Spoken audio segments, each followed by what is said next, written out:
Okay, so here we are at Southern Motion telling you the difference between a chair and the pieces it needs, it's specifically a chair motor, versus a sofa or a love seat, which would be the same motor. There are two differences in a sofa motor and a chair motor, and we're gonna flip these up onto their side and their back so that you can actually see the guts and what's going on and to know exactly which motor goes in which piece.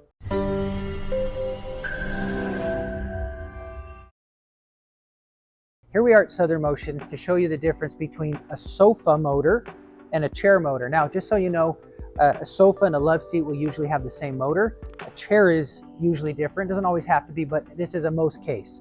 What we're trying to help you identify is that if you have an issue with your motor and want to know what motor you need replaced, this is a good start to know the difference between the motor that you need, and hopefully an easy guide so that when you send it to us to know which motor you need to replace, we can tell you exactly which motor you need so that when we send it out, it's a quick, easy replacement and you're back in business in a hurry.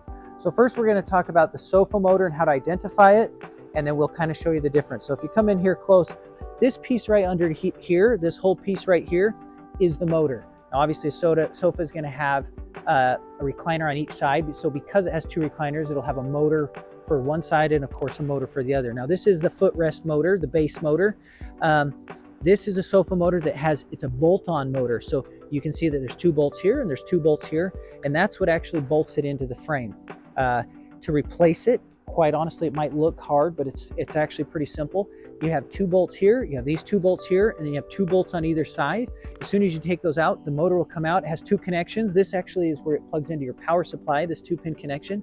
And then from here, this part goes out here, and this actually plugs in, and it's going to connect to your button, and that's what controls it on the side. So 2 plugs is all that this has, a 2-pin connection and a 5-pin connection, and the motor, and it's replaced.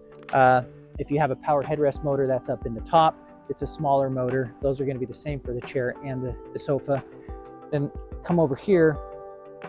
This is now a chair motor. Chair motor is different in the fact that it has a clevis pin. So down here you have 1 pin that pops in, so it's just a pin that goes in sideways, and up here you have nothing, no connection, and then it bolts in 2 bolts on either side, so a total of 4 bolts here that go in the side here. So a chair motor, like I said, has 2 bolts here, 2 bolts on this side, a clevis pin in the bottom, a 5-pin connection here for the control, and then a 2-pin connection for the power supply. Now this one has a battery, that's how it's controlled. So if you have a wired control to go in here, or a battery goes there. So in review, chair motor, no connection up here, just a clevis pin, which a clevis pin is just a side pin that goes in, that clips in, and a chair motor is actually bolted to the frame. So a chair motor is going to be shorter than the sofa motor.